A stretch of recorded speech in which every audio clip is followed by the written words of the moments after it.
Olá, bem-vindo ao Universo Faesa. Eu sou André Vinícius.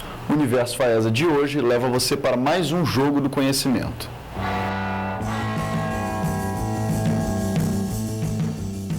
Mulheres que se unem para sair da miséria. O olhar semiótico focaliza conteúdo e forma da mídia rádio e a história da imponente Pedra do Penedo. Você sabe, estamos em caráter experimental aqui no canal 6 da NET Vitória.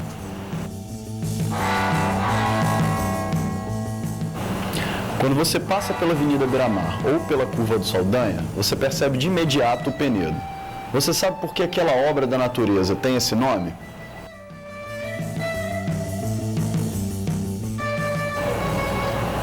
O quadro Cidadão Vitória responde à curiosidade da cantora Dalmiele Borges. Eu gostaria de saber de onde é que vinha o nome Penedo. A palavra penedo quer dizer morro de pedra, escarpa, rocha de pedra, né?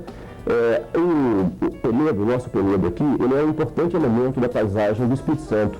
E desde o começo da história do Espírito Santo, ele foi se incorporando à nossa história, né? Por exemplo, em 1587, um viajante que esteve aqui no Espírito Santo, chamado Gabriel Soares de Souza, ele escreveu no livro dele, chamado Tratado Descritivo do Brasil, a seguinte coisa: de frente da vila do Espírito Santo, da banda de Vila Velha, está um penedo muito alto, a pique sobre o rio, ao pé do qual se não acha fundo. É capaz este penedo para se edificar sobre ele uma fortaleza.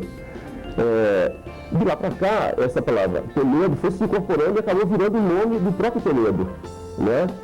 Ele hoje é uma área tombada pelo patrimônio, protegida, e é importante ressaltar que existe uma lenda sobre o penedo que diz o seguinte, que se você atirar uma moeda ao pé do penedo, você terá muita sorte. Existe essa lenda aqui no Espírito Santo sobre o penedo. O penedo é um importante elemento da história do Espírito Santo.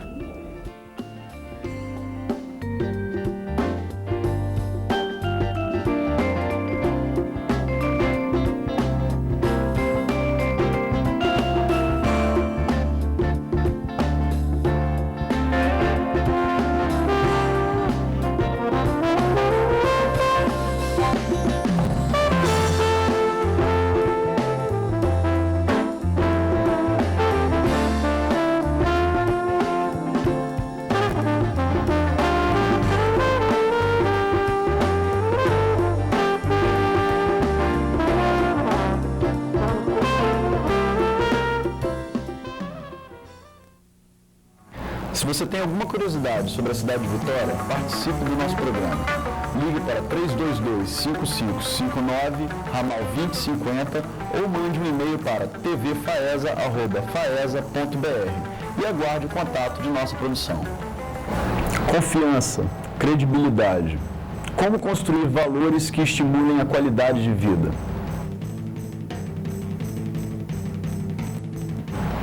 Em 1983, um grupo de mulheres do bairro São Pedro se organizou e criou a MUSP. A repórter Isabela Lamego foi conhecer de perto as Mulheres Unidas de São Pedro. Há 16 anos, aqui no bairro São Pedro, um grupo de mulheres resolveu se unir para defender os seus direitos. E o mais interessante é que logo de cara foram concorrer nas eleições do movimento comunitário. Perderam para um grupo só de homens. Mas se você acha que a partir daí elas se intimidaram, se engana. Ao contrário, foi a partir dessa derrota que elas se uniram ainda mais e criaram o movimento Mulheres Unidas de São Pedro. A importância da MUSP para nós é a conscientização das mulheres. Colocar no mercado de trabalho, ensinar sobre os deveres e direitos delas. E o futuro da MUSP é a gente formar algumas mulheres para elas terem suas próprias rendas em casa. Atualmente, a MUSP é composta por uma diretoria que envolve 19 mulheres e possui 500 sócias. Todos os sábados, elas se reúnem em assembleia para discutir as prioridades do bairro. O movimento oferece gratuitamente à comunidade cursos como tapeçaria, tricô e ponto cruz, uma forma das mulheres aumentarem a renda familiar. Qual a importância do MUSP para você? Muito importante para ensinar todas as pessoas moradoras do São Pedro. Vai ajudar eu a aprender para me conseguir, para mim trabalhar para mim próprio. E a renda para ajudar sempre o meu marido. Agora, no momento, está sendo como uma terapia, né? Porque a gente vem para cá, até esquece alguns problemas e também com a economia que eu vou comprar para minha filha, eu mesmo posso fazer. Ao longo desses anos, a MUSP conseguiu muitas vitórias, mas também enfrentou várias decepções. Tivemos muitos projetos que estão parados por aí, em alguma secretaria, que eram alguns sonhos que a gente tinha que ficou no passado, né? Como a Casa Abrigo para mulheres aqui em São Pedro, que era um sonho que a gente tinha, que a gente continua tendo, mas que até hoje não conseguimos realizá-lo. Eu acho que o nosso maior objetivo, nosso maior sonho que se realizou até hoje foi essa construção da sede.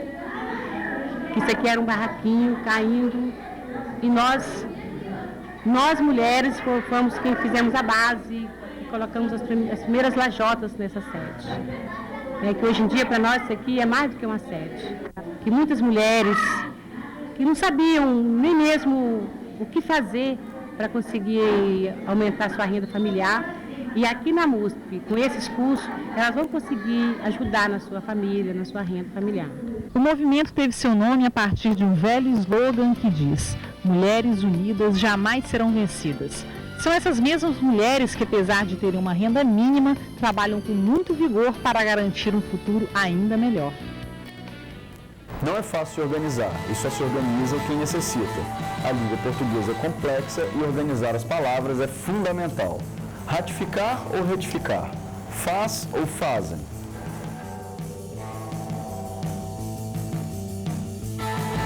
A professora Madalena Poleto explica o uso de dois verbos que soam parecidos, mas que têm significados completamente diferentes.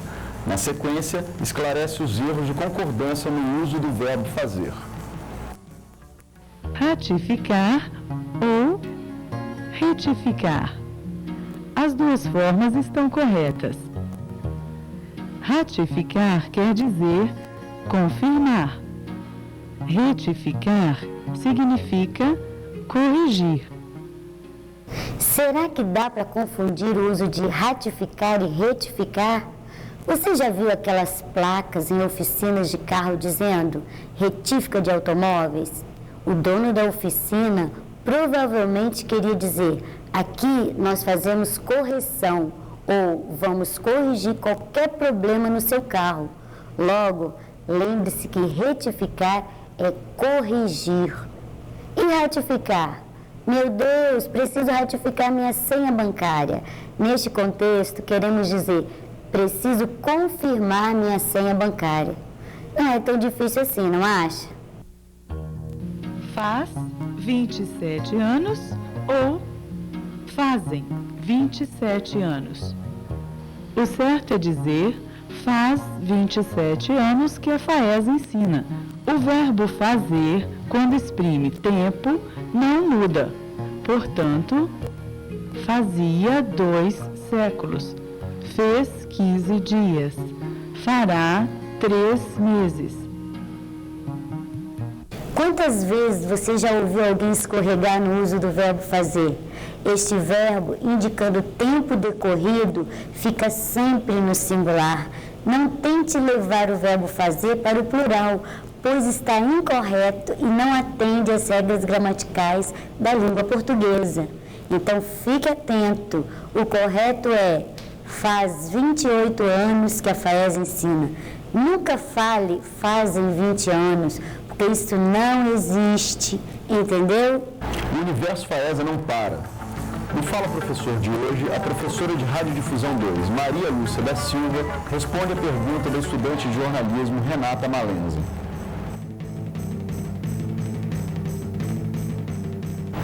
Renata quer saber da possível utilização da teoria semiótica para uma melhor compreensão da mídia rádio.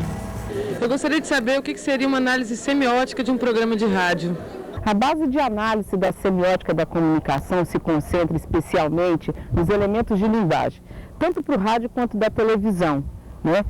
No rádio, quando a gente produz um material, né, a base de análise que a semiótica se concentra especialmente é a voz. Está na locução o principal ponto de análise da semiótica, né?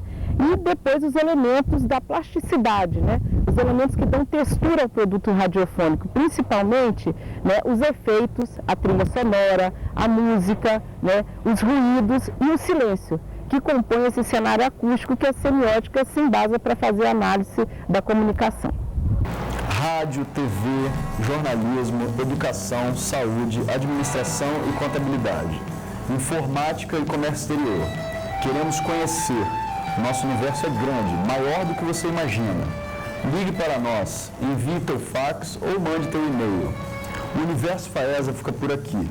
Não se esqueça, estamos em caráter experimental no canal 6 da NET Vitória. Até semana que vem.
Olá, bem-vindo a mais um Universo FAESA. Eu sou a Kátia e vou levar você para mais um jogo do conhecimento.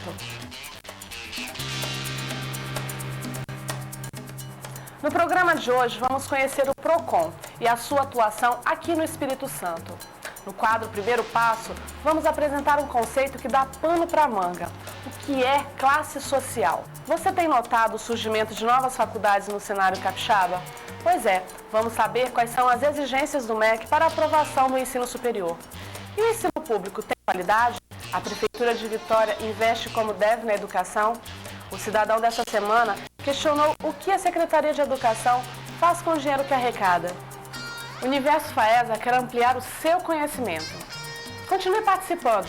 Mande fax, e-mail ou ligue. Você sabe, estamos em caráter experimental, aqui no canal 6 da NET. Hoje, o consumidor tem muitas opções no mercado. Diversas marcas, preços atraentes, facilidade no pagamento. Mas será que ele sempre sai satisfeito em suas compras? E você, já saiu lesado em alguma? No Qualidade de Vida de hoje, a repórter Isabela Lamego nos leva para conhecer o PROCON e conhecer os seus direitos de consumidor. Mas você também tem deveres. Um deles é exigir a nota fiscal. Você já se sentiu lesado ao consumir ou adquirir algum serviço?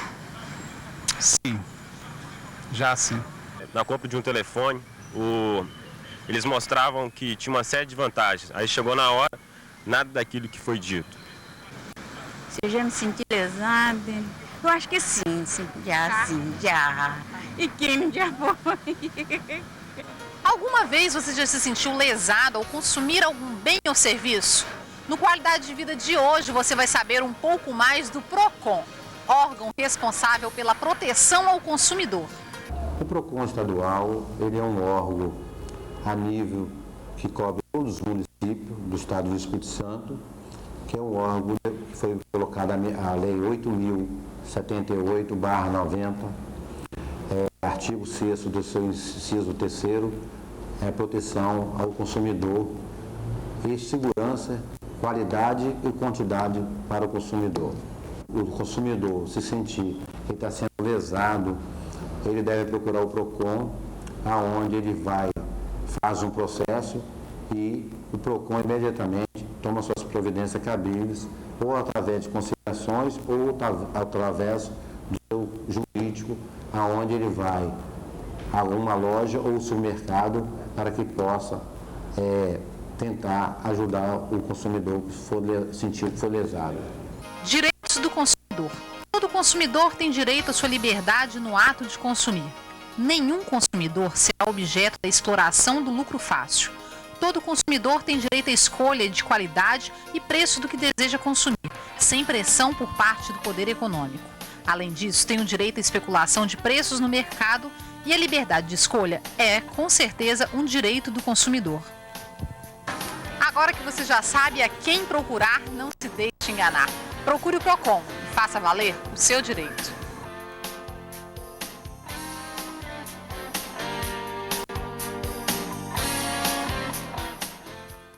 Direitos e deveres do consumidor. Toda sociedade precisa de organização. Organizar é respeitar o limite do outro. No primeiro passo de hoje, vamos falar dos pequenos e grandes grupos que formam a sociedade, como se dividem de acordo com a sua posição no processo de produção. Esses grupos são subdivididos em A, B, C, D e E. Eles recebem o nome de classes sociais. O produtor Sanley Gasparini foi perguntar ao professor de economia do curso de comunicação social, José Ricardo, o que é classe social.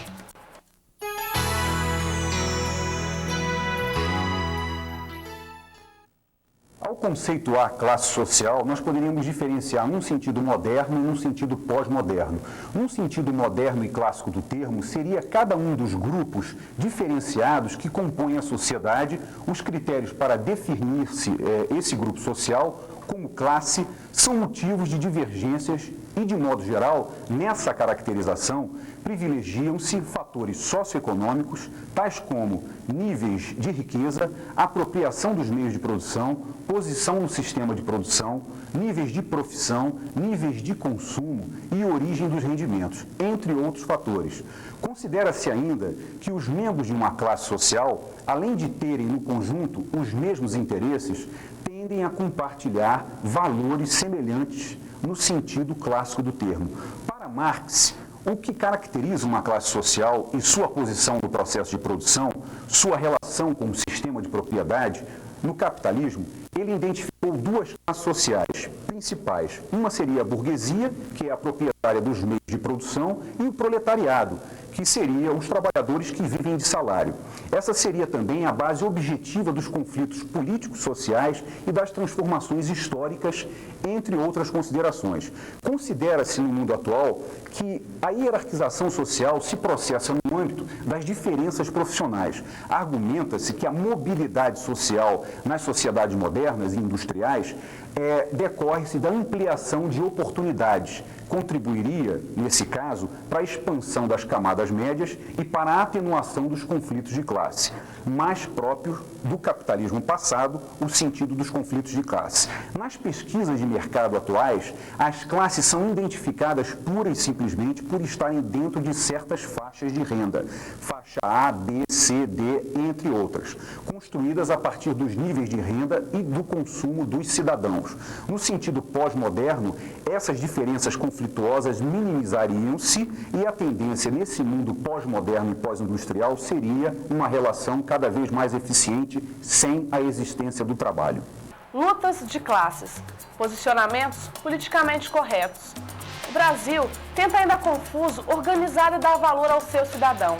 A educação aparece como via preferida dos formadores de opinião. Educação pública e educação privada. O Ministério da Educação exige qualidade de ambas. Felizmente, o MEC é extremamente rigoroso em sua forma de avaliação.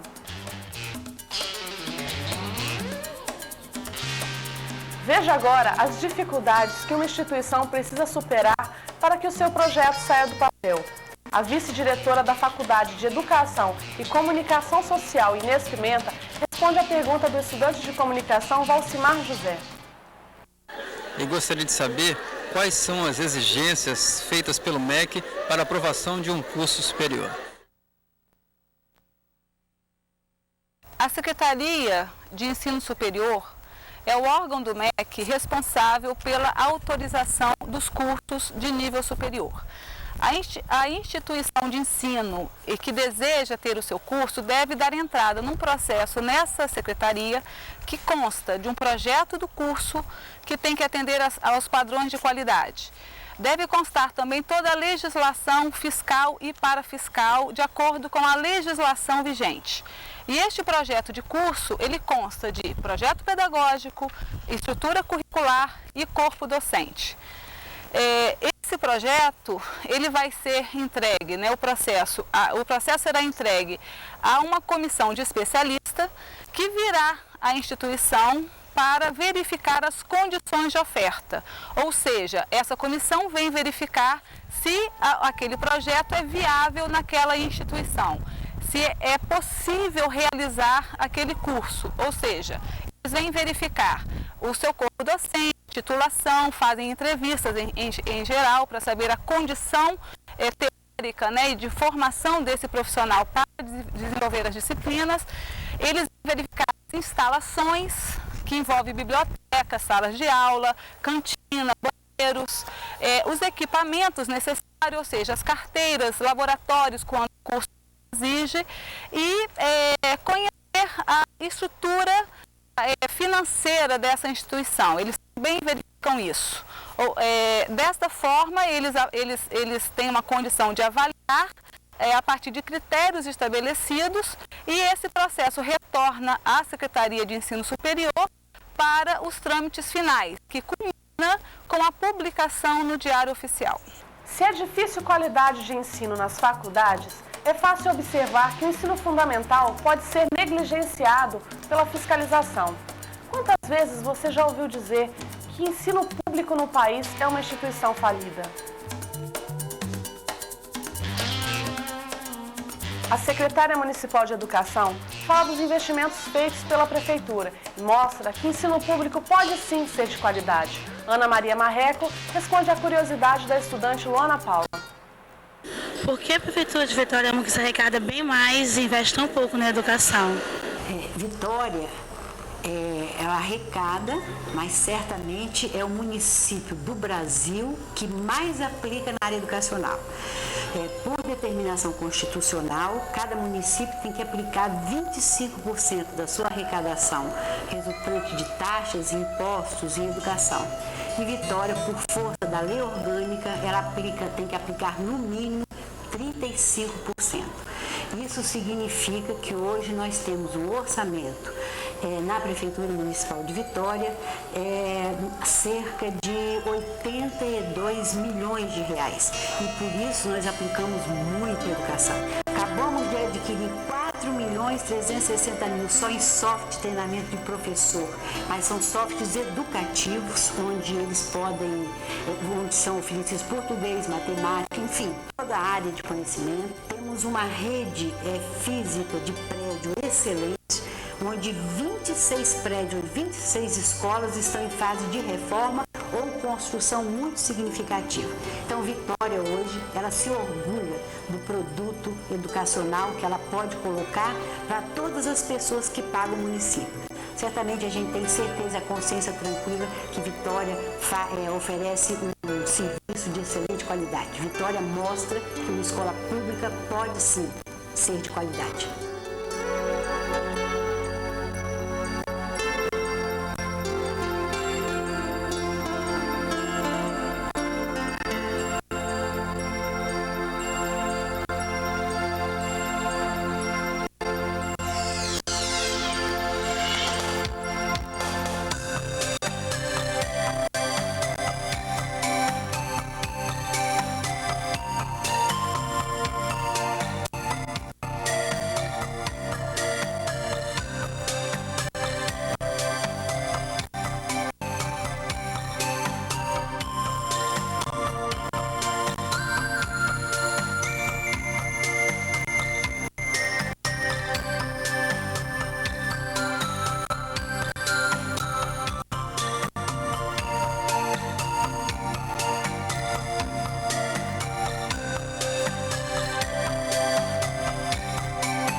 A educação não se faz apenas na escola.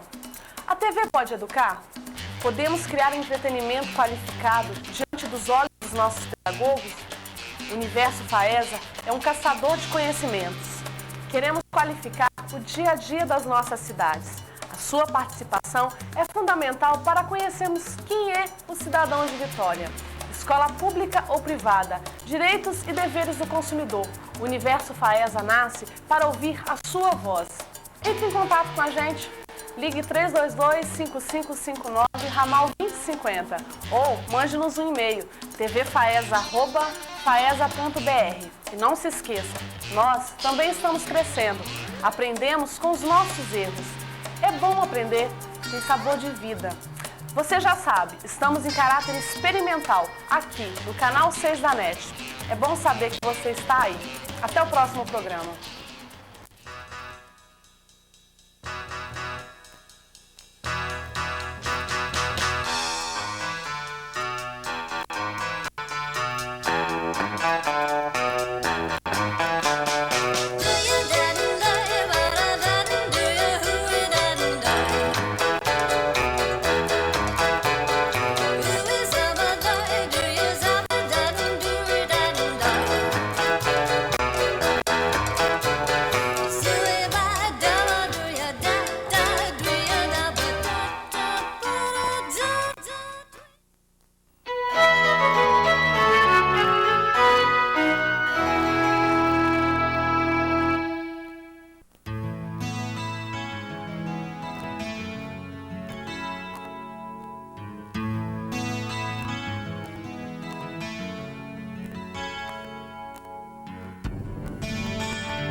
Olá, bem-vindo a mais um Universo Faesa. Eu sou a Kátia e estou mais uma vez com você no Jogo do Conhecimento. Quer ser diferente? Entre para o Universo Faesa. O portador de deficiência vive uma realidade que não oferece respeito aos seus limites. A nossa sociedade está mais preocupada com a perfeição física, moral. Será que somos capazes de lidar com as deficiências? Hoje vamos conhecer a APAE de Vitória. Dentes, um tratamento caro e por isso exige cuidados especiais. Hoje vamos saber o que é um tratamento de canal. O método de avaliação do sistema educacional é um tema muito discutido na área pedagógica e muito questionado pelos estudantes. O Fala Professor de hoje vai discutir o verdadeiro propósito da avaliação. Nesta rua Lopes Chaves, envelheço. Envergonhado, nem sei quem foi Lopes Chaves, já dizia o poeta Mário de Andrade. Nomes de praças, de lugares, de ruas são referências históricas de uma cidade. Você sabe o porquê do nome da sua rua? Hoje vamos conhecer um pouquinho mais da cidade de Vitória. A APAE de Vitória é uma instituição filantrópica que se dedica à causa de portadores de deficiência. O trabalho da APAE existe há 35 anos e envolve atividades como assistência social, serviço de saúde, educação especial e orientação familiar. Qualidade de vida, vamos acompanhar a repórter Isabela Lamego em uma visita à APAE.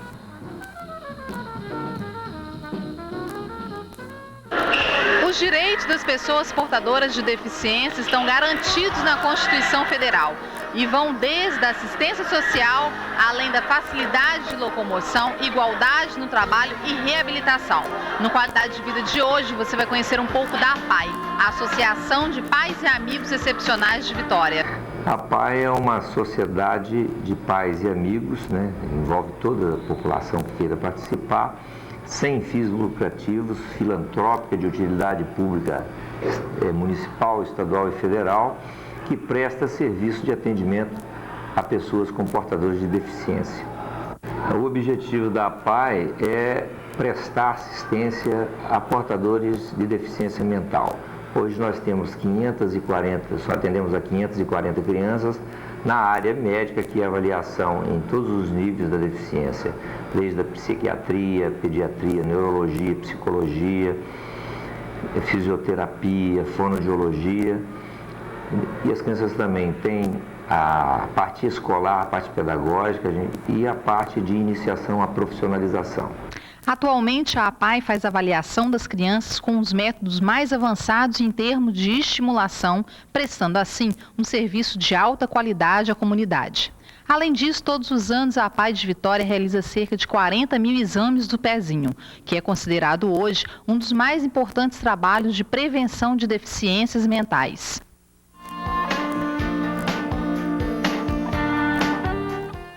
As pessoas podem colaborar de diversas maneiras, desde um simples associado com uma contribuição mensal, que pode ser escolhida de forma boleto bancário, carnê ou débito em conta telefônica. Mas tem outras modalidades mais importantes para nós de contribuir, que é, por exemplo, no trabalho, com o seu trabalho voluntário. Na área do empresariado, nós temos demanda na área da construção civil, a questão de manutenção de equipamentos, manutenção hidráulica, elétrica, da nossa piscina. Temos um espaço muito amplo para as pessoas que quiserem se doar e é de uma retribuição imensa. E é por isso que eu estou na instituição, porque aqui a gente recebe, mesmo sem ser financeiramente, a gente recebe muito mais do que a gente dá. Agora que você conheceu um pouco mais da APAE e sabe como ajudar, não fique aí parado. Faça já a sua parte como cidadão. Por que discriminamos? Por que não sabemos lidar com o diferente? Quando o conhecimento científico e a solidariedade passam a fazer parte da nossa consciência, existe a possibilidade de transformarmos a nossa visão de mundo. É aí que transformamos o nosso comportamento. No Brasil, existe uma incidência muito grande de extração de dentes. O tratamento de canal é um recurso para salvar o dente e evitar a extração. No primeiro passo de hoje, vamos saber o que é um tratamento de canal. O produtor Sanley Gasparini convidou ao nosso estúdio o professor de odonto Ricardo Fortunato Vittini. O tratamento de canal acontece na polpa dental, que é a parte mais interna do dente. Ele é composto de artérias e veias e nervos. A função dessa polpa é manter o dente nutrido, alimentado e inervado. O tratamento de canal acontece quando a polpa foi injuriada e não tem condições de se defender sozinha, e aí necessita a ajuda do dentista. É um processo de longa data, a não ser nos casos de trauma, quando o dente recebe uma forte pancada e tem que fazer o tratamento de canal. O tratamento de canal acontece com a polpa viva, porém inflamada, e é chamado de bipupectomia. O tratamento de canal acontece com a polpa morta ou infeccionada e é outro tipo de tratamento de canal. Com os mesmos instrumentos são usados, as mesmas técnicas, porém com critérios mais abrangentes. Há uma terceira situação de pulpotomia, que é o dente permanente jovem, cuja raiz ainda não se formou completamente e esse dente não pode ser extraído, mesmo que tenha a indicação de um tratamento de canal. Parte da polpa afetada vai ser removida e esse dente vai ser salvo através de um processo restaurador complexo, que em outra situação podemos definir. O tratamento de canal é feito com limas endodônticas, que são como se fossem agulhas, que ajudam o dentista a remodelar as paredes internas, limpar e desinfetar o dente. Após esse trabalho, o dente é obturado, a parte do canal, e também deve ser restaurado, porque senão todo aquele processo infeccioso de cárie pode acometer novamente o dente e daí ele pode necessitar de uma extração, o que seria desastroso, uma vez que o esforço foi grande para que o tratamento de canal pudesse ser feito e esse dente salvo. Então lembre-se, se você quer economizar com tratamento dentário, escove os dentes no mínimo 3 vezes ao dia e use sempre o fio dental.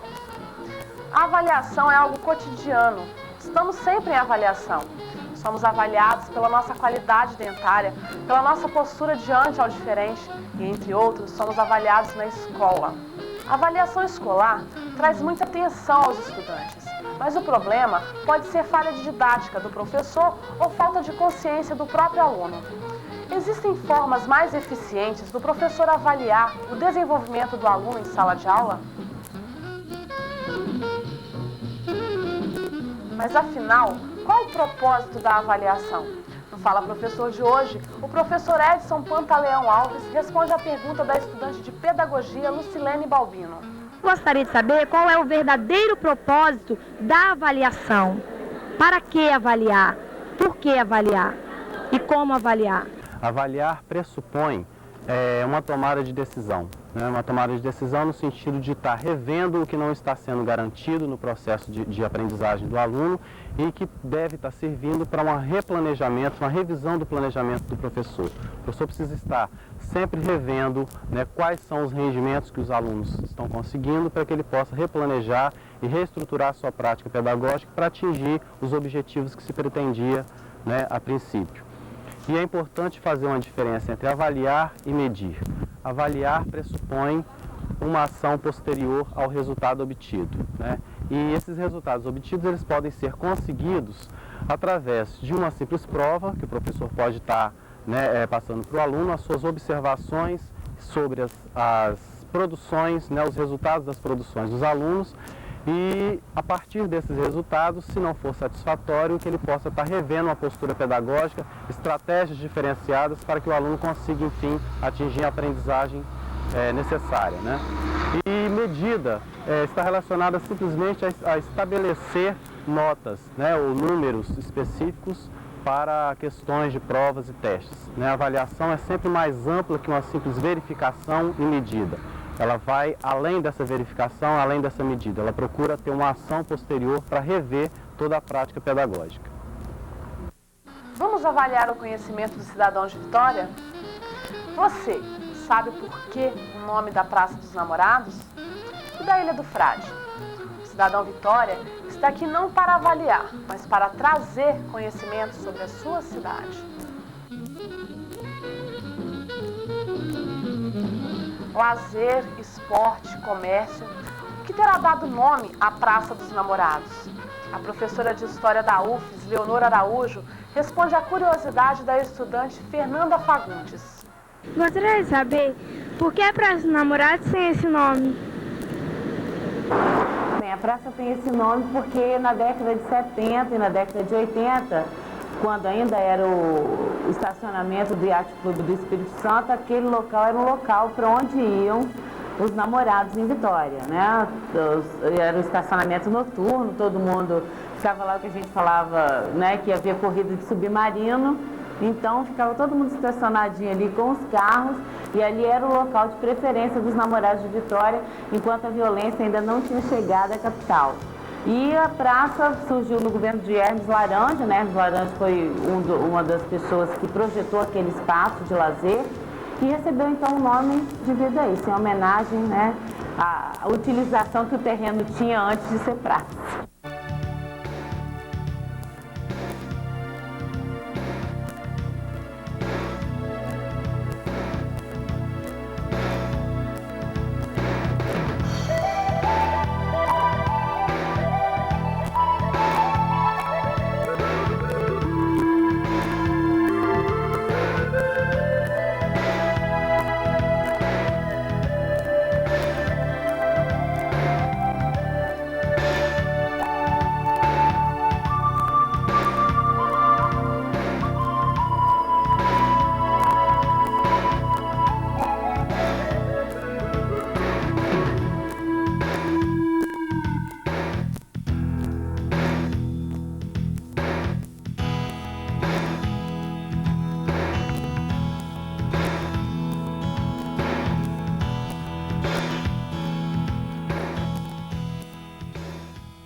O povo capixaba tem o hábito de dar nome popular aos lugares.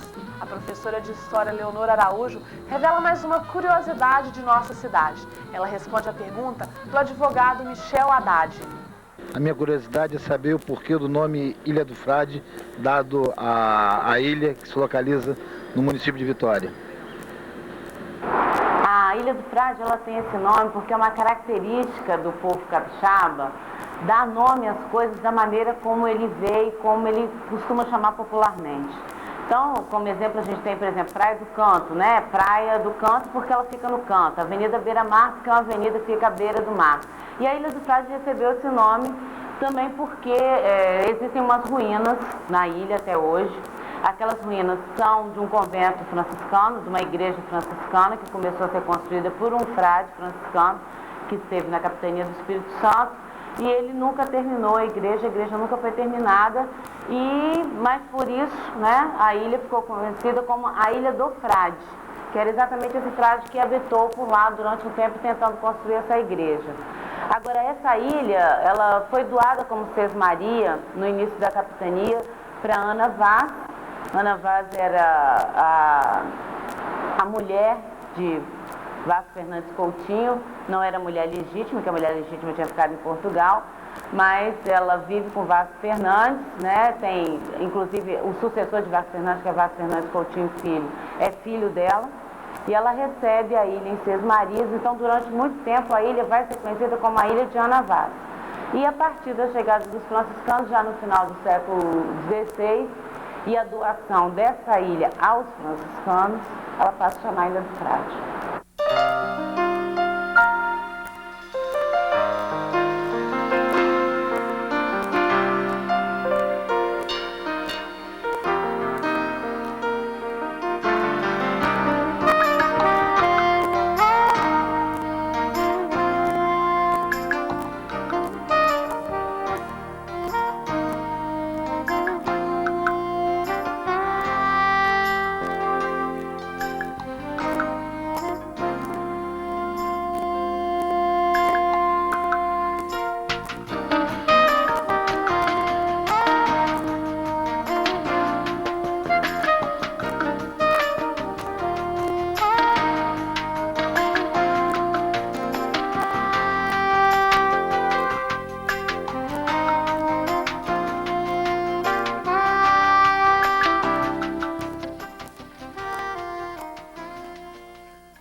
Se você não conhece, visite a Ilha do Frade para conferir as ruínas do convento dos monges franciscanos. A nossa história, a história capixaba, a história de Vitória, a história do Brasil, necessita constantemente ser recontada. A falta de memória nos leva à perda de nossos princípios. O Universo Faesa quer relembrar sempre que você faz parte do jogo do conhecimento. E nós, alunos que fazemos este programa, torcemos para que você vença esse jogo. Vitória precisa de você. Juntos poderemos vencer cada situação de ignorância. Continue participando. Mande seu fax ou ligue para 322-5559 ramal 2050 ou mande seu e-mail tvfaesa@faesa.br. Universo Faesa, o jogo do conhecimento. Participe do nosso universo, você não perde por aprender. E até o próximo programa.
Olá, bem-vindo a mais um Universo Faesa. Eu sou a Kátia, mais uma vez com você no Jogo do Conhecimento.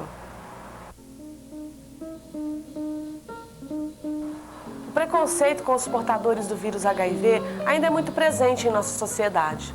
Além de sofrer discriminação por parte de outras pessoas, o portador sofre com a autodiscriminação. Hoje, no Qualidade de Vida, vamos conhecer a Casa da Esperança, uma entidade destinada a apoiar o portador do vírus da AIDS. A didática pedagógica tem, entre outros objetivos, estimular o pensamento crítico do aluno. Mas será que Todos os professores sabem lidar bem com a didática? No quadro Primeiro Passo, a professora Yara Labuto explica o que é didática. O mercado capixaba de rádio é promissor? O Fala Professor discute a realidade de mercado para o estudante de comunicação recém-formado. O Espírito Santo é um estado que tem um enorme potencial turístico, mas por que será que não está inserido no cenário nacional? Será falta de investimento do governo? O turismo capixaba é um assunto abordado essa semana pelo Cidadão Vitória. Você sabe, continuamos em caráter experimental, por enquanto aqui no Canal 6. Em breve estaremos no canal universitário. A falta de informação é a principal causa da discriminação ao portador do vírus da AIDS. Grande parte da sociedade ainda acredita que grupos de risco se resumem a homossexuais, prostitutas ou drogados. Mas será essa a realidade? Hoje vamos conhecer a Casa da Esperança e entender que o portador do vírus HIV precisa de apoio e não de discriminação.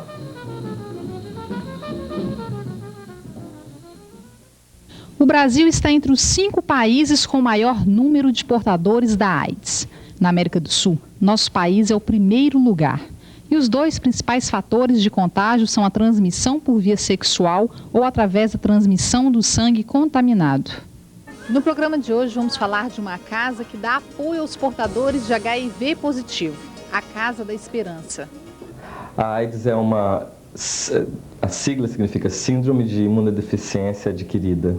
A AIDS se manifestou no início dos anos 80, primeiramente na comunidade homossexual nos Estados Unidos, o que deu uma ideia de que a AIDS era prevalente no meio homossexual, o que foi retirado depois, quando ela começou a se manifestar no meio heterossexual. Hoje a AIDS em Vitória atinge uma grande parte da população, não uma pequena parte. Eu tenho preocupação com meninos de rua. Nós temos pacientes que são meninos de rua, que se relacionam 5 vezes sexualmente ao dia, com relatos que foram dados a mim. Eu tenho preocupação com o estigma que a AIDS fica só junto a prostitutas e homossexuais e drogados, o que não é verdade.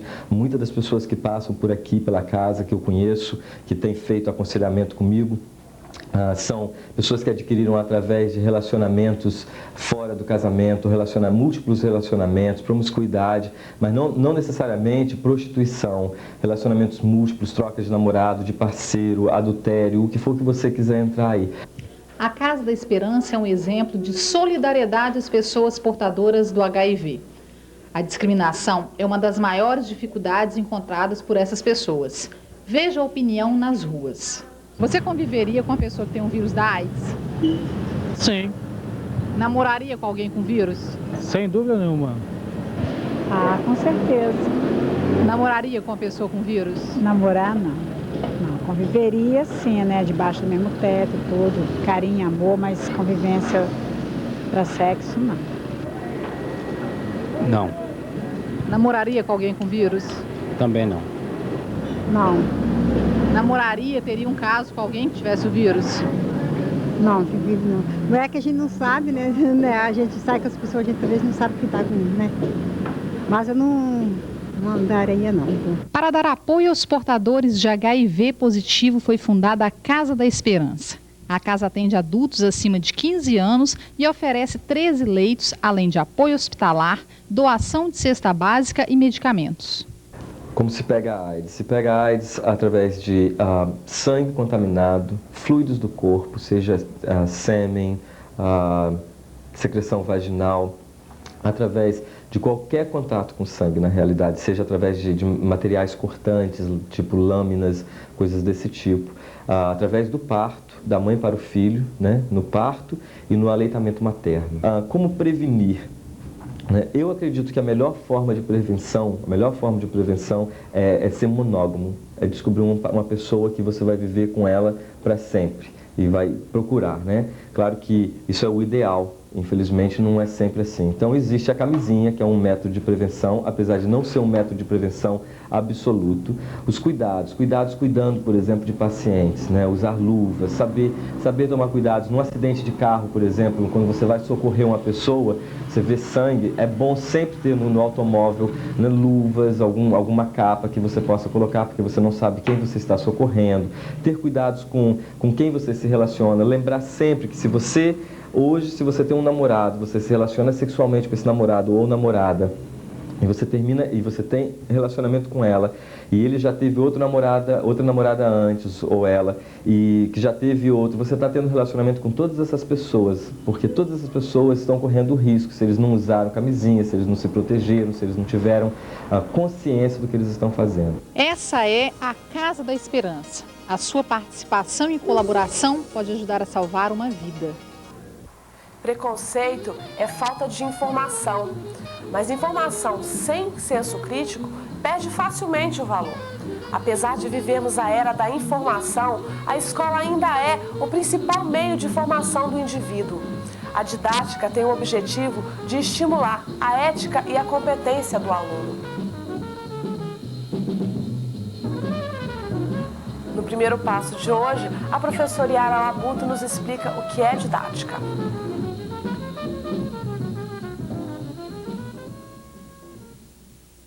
Estudar didática é adquirir subsídios básicos para pensar criticamente o saber e o fazer pedagógico. Cabe a ela possibilitar ao professor converter objetivos sociopolíticos e pedagógicos em objetivos de ensino, tendo em vista o desenvolvimento do aluno.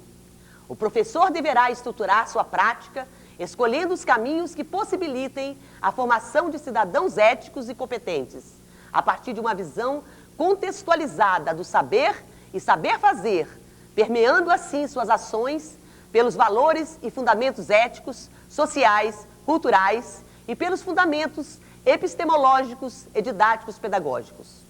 A didática constitui-se, portanto, em uma fonte mediadora entre as teorias pedagógicas e a prática escolar, a partir da realidade concreta, servindo de apoio ao professor na tomada de decisões relacionadas às situações pedagógicas. Ao considerarmos o aprender como construir significados, temos o ensinar como meio de oportunizar esta construção, posto que o aluno é um sujeito cognoscente, alguém que pensa, que constrói interpretações, que age sobre o real para fazê-lo seu, e a aula é um ambiente privilegiado de interação que propicia uma aprendizagem significativa através da construção mediada do conhecimento. Temos, de um lado, o professor numa relação dialógica em que atua como estimulador, mediador e problematizador, assessorando e não impondo seus valores e concepções, mas que atua oportunizando o aluno a aprender, a ir em busca de uma apropriação do conhecimento, numa assimilação crítica da ciência. Por outro lado, temos o aluno que tem uma iniciativa, que critica, que argumenta, que propõe alternativas, que sabe usar a liberdade com responsabilidade e que interage com o outro. Faz-se necessário, portanto, oferecer ao professor tanto uma formação fundamental como uma formação técnico-prática, articulando-se com a formação teórico-científica, numa visão de unidade, teoria e prática, em que estejam contempladas as questões: onde pretendemos chegar, o porquê, o para quê, quem, quando e também o como, coerente com as especificidades que caracterizam cada realidade. O ensino de qualidade é fundamental na formação de um bom profissional. O mercado de trabalho é a cada dia mais exigente. Por ser um formador de opinião, o comunicador precisa estar ainda melhor preparado. Todo estudante sai da faculdade na esperança de encontrar um emprego com uma remuneração satisfatória. O rádio é um precursor dos meios de comunicação, mas ainda está em expansão com a formação de rádios comunitárias e rádio via internet. Apesar disso, profissionais formados continuam sem ter uma garantia de contratação. Mas afinal, qual a realidade atual do mercado de rádio no estado? A professora Conceição Soares responde à pergunta de uma estudante de rádio e TV do curso de Comunicação Social da FAESA. Eu queria saber como que está o campo aqui no Espírito Santo para os profissionais de rádio. O rádio ainda é o veículo de comunicação de massa mais popular aqui no país. Em 90% dos lares brasileiros existe pelo menos um aparelho receptor de rádio e o índice sobe para 95% aqui na região sudeste. Com o público certo, cresce também o número de emissoras em todo o país. Esse número hoje chega a 2.000 emissoras de rádio no Brasil. Aqui no Espírito Santo, no nosso estado, são 55 emissoras de rádio em funcionamento. Os dados são do Sindicato dos Radialistas, E mais outras 18 concessões estão sendo encaminhadas, que devem resultar em mais 18 emissoras de rádio. Desse total das emissoras que estão no ar, 10 ficam aqui na Grande Vitória e o restante no interior. Então, se o mercado cresce, por um lado, se ele está em expansão, e a gente pode falar, inclusive, de outros mercados alternativos que estão despontando aí para o profissional de rádio, que são as rádios comunitárias e também as emissoras transmitidas unicamente pela internet, que são novos postos de trabalho que estão surgindo. Então, se por um lado esse mercado continua crescendo, por outro lado a gente tem problemas para o profissional de rádio, principalmente no que se refere à remuneração e à exigência da formação profissional. No que se refere à remuneração, o problema básico, logicamente, gira em torno dos salários. No caso do radialista, existem 2 pisos profissionais, do radialista que trabalha no rádio, existem 2 pisos profissionais fixados em convenção coletiva do Sindicato dos Radialistas e do Sindicato das Empresas Emissoras de Rádio e Televisão. Esse piso, ele não varia de acordo com a função que o profissional exerce e nem de acordo com a função que ele exerce lá e nem com a formação que ele tem. O piso varia de acordo com a potência da rádio em que ele trabalha. Portanto, se o radialista trabalha numa emissora de rádio que tenha até 5 quilos de potência, ele tem um piso inicial de R$ 240. Se o radialista trabalha numa emissora com potência acima de 5 quilos, ele tem um piso inicial de R$ 285. Já no caso do jornalista que trabalha no rádio, que a gente chama de radiojornalista, a situação fica um pouquinho mais complicada.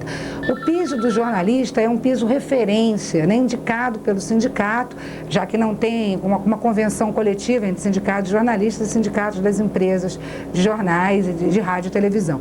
Então, existe uma indicação de um piso em torno de R$ 720. Mas esse piso geralmente é levado em consideração quando o empregador é uma emissora de rádio. Então, o jornalista que trabalha no rádio, ele já geralmente começa ganhando um salário menor do que os seus colegas que estão trabalhando na imprensa, nos jornais, e dos seus colegas que estão trabalhando nas emissoras de televisão.